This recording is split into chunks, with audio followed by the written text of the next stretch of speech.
Hi there, my friends. Today's topic is going to be about becoming real. So, this is the topic that I am most interested in, and probably all of us are. Sometimes we're not aware of it, but this is the work of being human.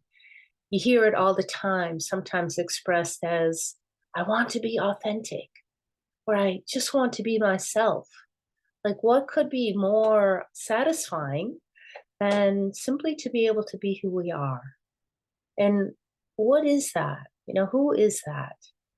Well, I'm Prajnaohara, and this is my channel. And if you like it, please subscribe, comment. I love to read your comments because it gives me ideas of things to talk about. I just have little chats here. And as some of you may know, that I just returned from Europe and had a couple of retreats there. The big retreat was in Wales. That's my first time to Wales. What a beautiful, beautiful country. And we had an awesome group of people come circle together. And really the foundation of the retreat is safety, because when there is safety, there is an invitation to relax. And when we relax, we can do our inner work and we can unpack, let's call it lies, things that aren't true about us. So that's our unbecoming, those things that aren't really real, but introjections perhaps that have come onto us in the form of many different types of wounds, perhaps, or fragmentations of our wholeness, of our sense of self.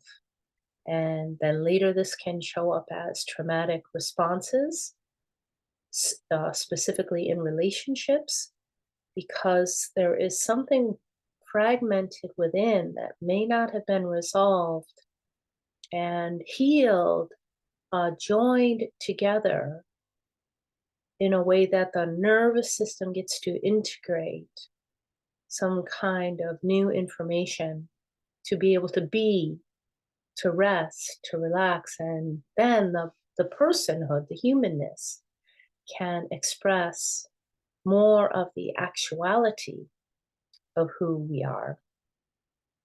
So I could say so many things about this, but what I would like to do, and first I'm going to apologize because I haven't been on for a while, and I ended up, after all of this travel and really honing in on my writing, and I was really quite diligent about my book and getting further along with it. And I'm happy to say that we're very close to being done, and my publishing team has been wonderful. I have some really great input and support happening, but in all of that, I got a little bit of a cold this week, so I might sound a bit scratchy. I may cough every now and then, but that's part of being real, isn't it?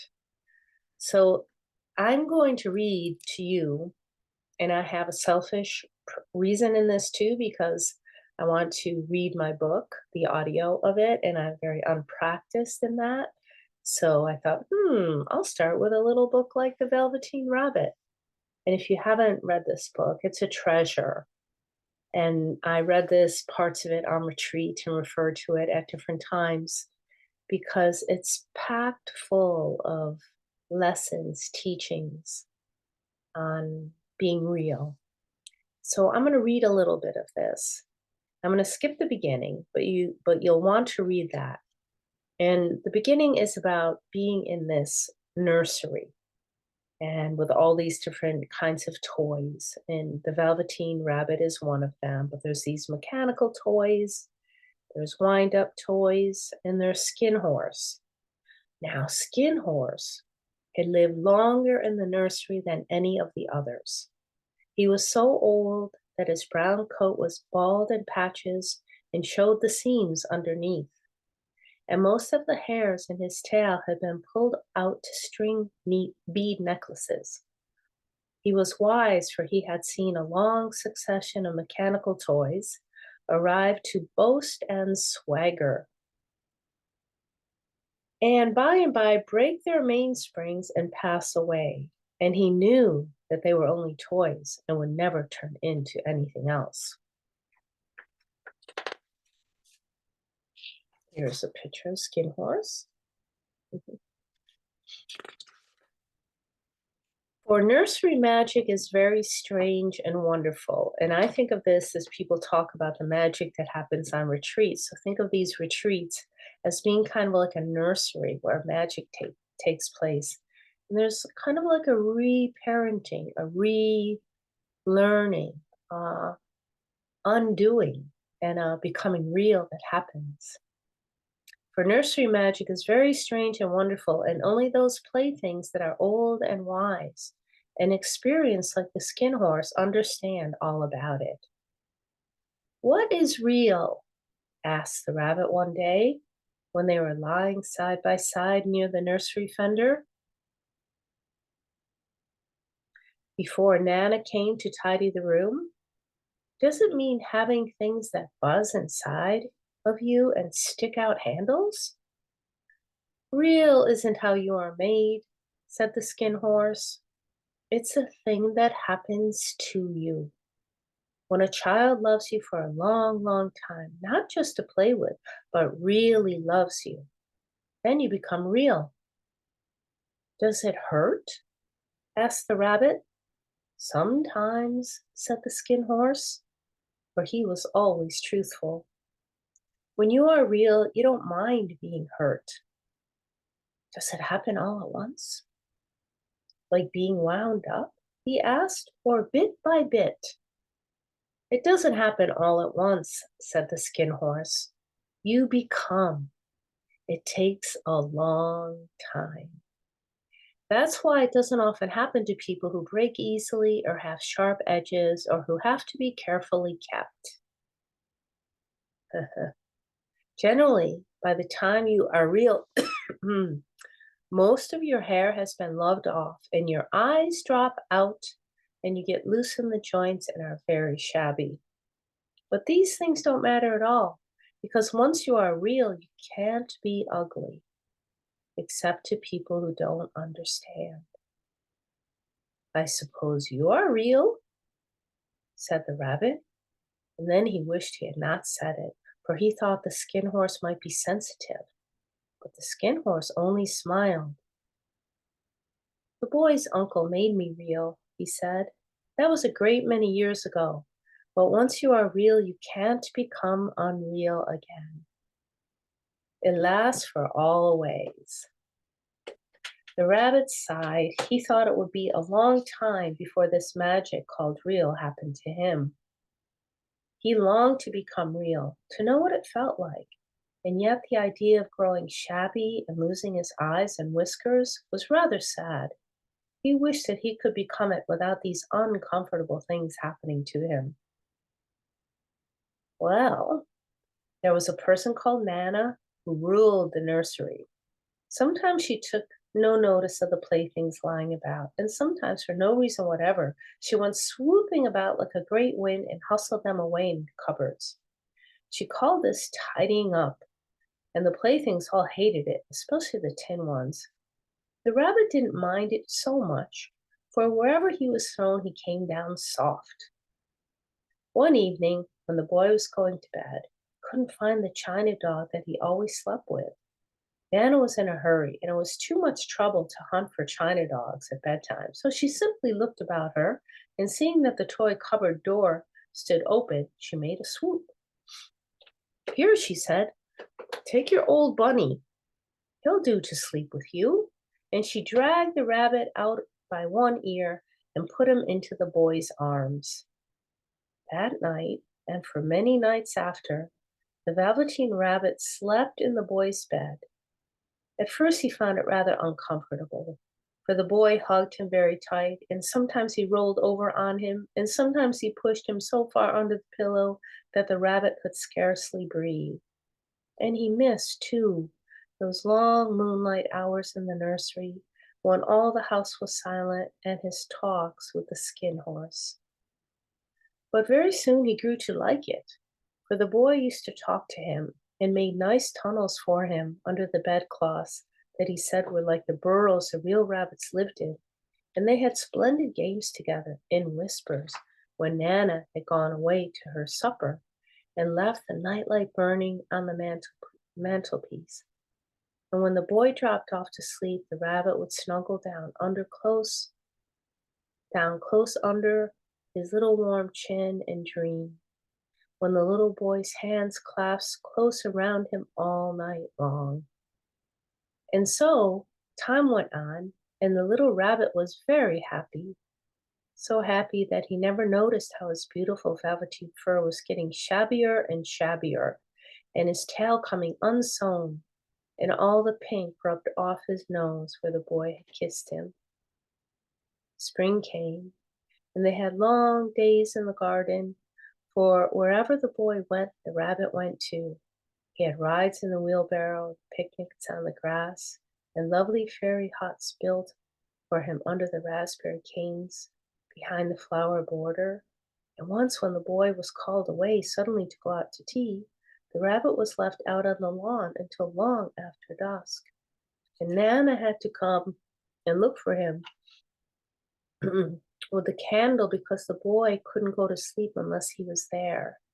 He was wet through and through with dew and quite earthy from diving into the burrows the boy had made for him in the flower bed.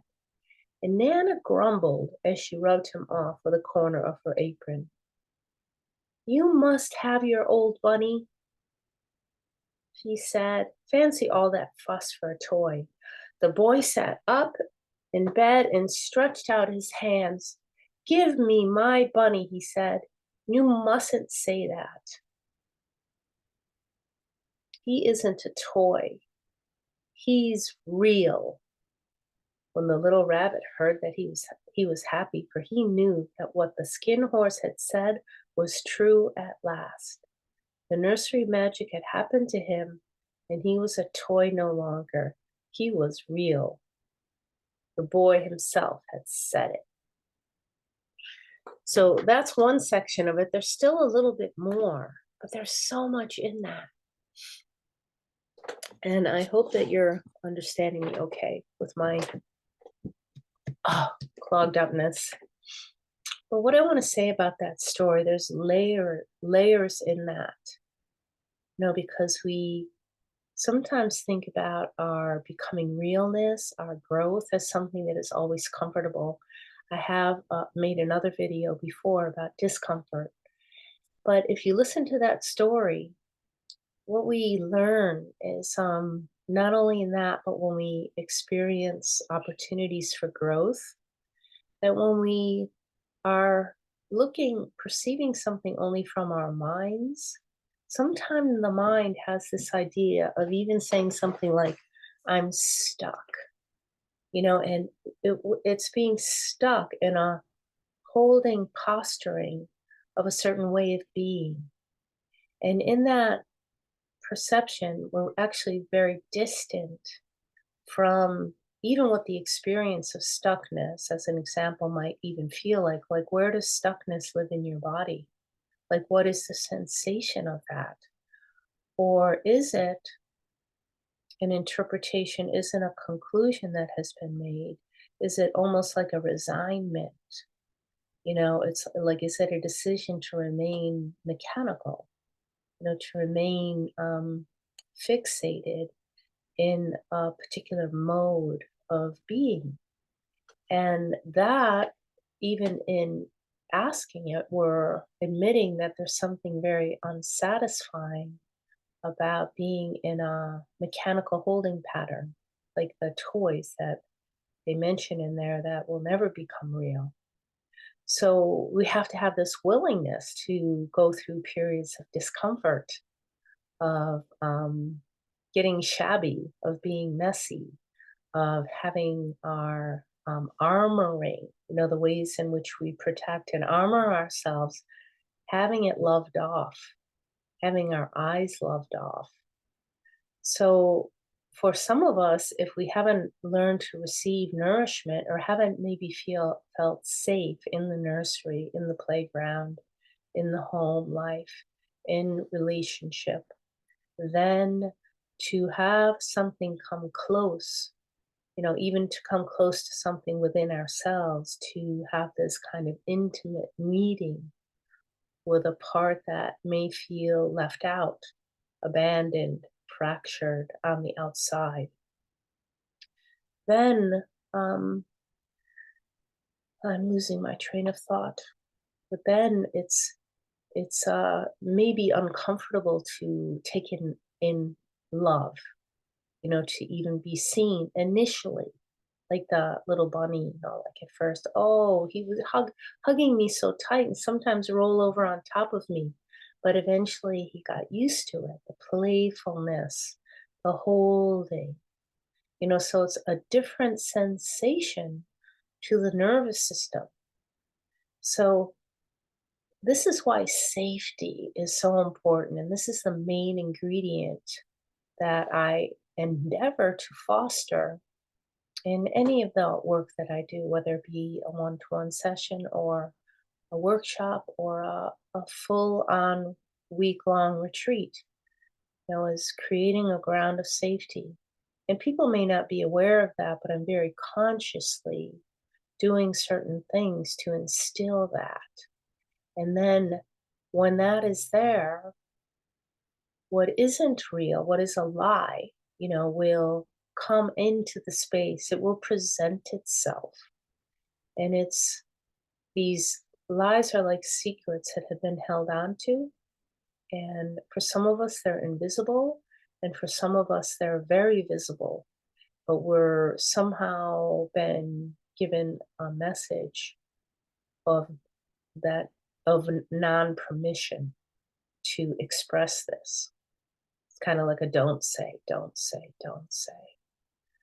But on retreat and when we're fostering inner work, it's the permission to unleash secrets, because secrets shared become truth, and it shows us how much we have in common in our humanness, in our life, in our lived experience, in what life kind of, how life unfolds for all of us. So we can, in our timeline, in our chronological timeline, we can still have stopping places where there may be an idea of stuckness emotionally in different places where some degree of injury may have happened. Something hasn't resolved yet. And so we may have these different kinds of ages emotionally living within us that are still waiting for that opportunity to express, heal, resolve. And the nervous system gets to unfurl and rest and take in new information, fill in missed experience, and really become real. And in doing so, and it doesn't happen all at once, like I said in this Velveteen Rabbit story, like the skin horse says. No, it doesn't happen all at once. It takes a long time. So I came back from a retreat and I felt, at first, I want to say that I wasn't even sure that I was going to be able to make it, because writing my book has felt really important. But not only that, is that we have had this pandemic thing, whatever you want to call that, happen. And it's almost like we're in this liminal space between worlds, like a former way of engaging in life and this kind of newer way, not familiar, but this technological way of, like I'm talking to a screen right now, and I much prefer being in person. I feel I'm much more effective and real, much more myself in a gathering of people. But I can see that it's not intentional, even like addiction isn't intentional, how, say, the cell phone or social media or something like that, it has this way of addicting us into these habits in our bodies, but they're not like, it's not like we intentionally choose that, to have that habit keep presenting us.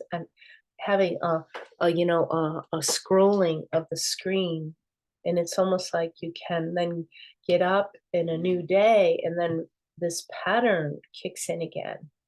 So I got to notice that in myself, that even though I so much prefer in person and to be on retreat and to have these gatherings, that there was almost like a little bit of my habit body that forgot that, and that almost got accustomed to a different lifestyle, even though I don't even enjoy the disconnect, the false connection that happens through technology.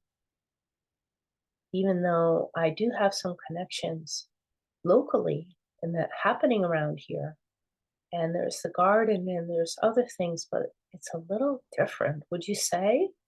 So what I found, and I'm so glad that I did, is I discovered that by really like heaving myself out of my cave and facilitating these retreats, it's one of the best things that I did for myself in a long time, because I got to remember how important it is for us to come together, to circle together, to have human touch, to have human contact, to be kind of in the nursery, to be held, to be hugged, to roll around in the grass together, to play and have fun and celebrate each other. And there's something about that that some people say to me, oh, you can have that online.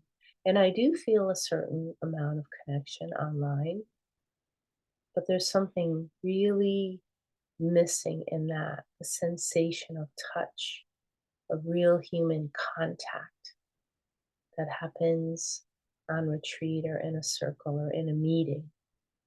And to really give yourselves permission for that. So I came back and I initially, excuse me, I felt incredibly fortified. I mean, I was wide awake and I didn't have a lot of sleep over the time, but very active as well. And I do a lot of what I call Olympias on the retreats, and I really love them and to see what can happen for people. But then when I got back home, I don't know what it was, but maybe it all caught up with me and I got a little bit of a cold. So now I'm getting a little more sleep and catching up, and that's fine. But I want to end by reading something that to correct kind of a perception that I receive often from retreats. And here's one. So I have people fill out reviews, and I have like this, a stack full of reviews because I'm always learning and wanting to improve in any way that I can, so we can really have this foundation of safety and we can create an atmosphere, a space for people to become more and more real. Because when you're real, you're satisfied, right? That's what we want. We want to be authentic. So, anyway, one of the first questions I say is, what was the highlight of the retreat for you? And here is one response. It says, you, Prajna, and observing your work with gentleness and immaculate skill transforms each and every one of us. So here, like maybe I'm making a little interpretation, but what I want to say is that I'm not the one transforming anyone. That is not a role that I play. I wouldn't even necessarily call myself a healer, but I can create from my lived experience and from learning and through trial and error circles of safety, and then it's all of us together where it's like not we benefit from each other, each every participant in the nursery or in the circle is having an influence on everybody else. So it's like a rippling effect, that ripples into the space, into the unfolding of the retreat, and it kind of gathers like momentum, healing momentum, rooting, grounding, occupying more of who we are. and shedding what doesn't belong. So it's not me doing it.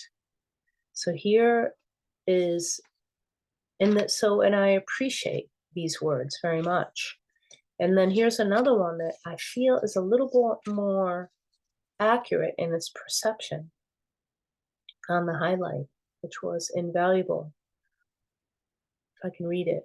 All the opportunities and intentions to trust and to be trusted, to see others and be seen, the strength and the love of the circle will serve us all so well.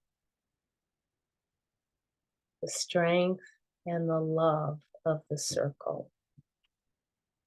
So, this is really saying how all of us have a part to play in our showing up and how we show up and how we care for ourselves and how we tend, care for each other, our giving, our receiving, to be in this reciprocity of giving and receiving, you know?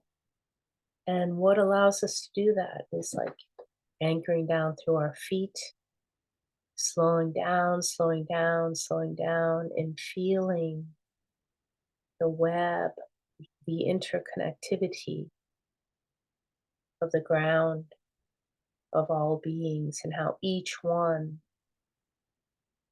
has a kind of a note sounds over here and it impacts a note over there and it ripples. And we all benefit, from each other that way. I was listening to someone the other day, I think it was Charles Eisenstein, who's actually, I'd say a friend of mine, and he speaks a lot about the new story and about hope for a new story. And I resonate with that. He actually read my book and wrote a really incredible review for it. So the one that is coming out.